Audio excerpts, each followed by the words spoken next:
Sa wakas ay Global 47 na ang ating bida. Kaso nakalaban nito ang top 20 Global Thomas. 7 minutes pa lang ng game ay tina-tower dive na sila nung kalabaw at wala talagang makapigil dito.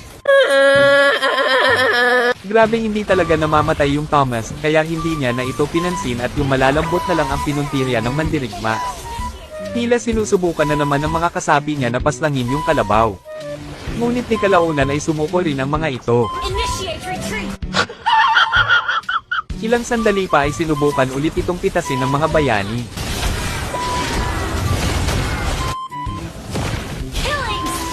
Sa wakas ay pumanaw rin yung pangit, kaya't nagkaroon sila ng pagkakataon na kuhanin ang basbas ni Lordy.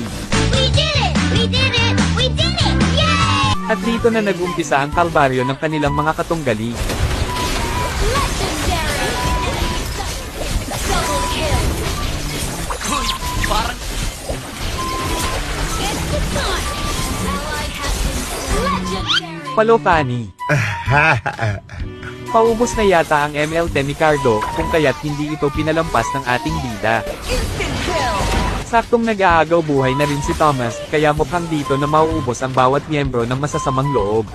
Shut down! Si Micromatic na lang ang natira at maging ito ay tinuluyan na rin ng mga bayani. parang Legendary! nating habel.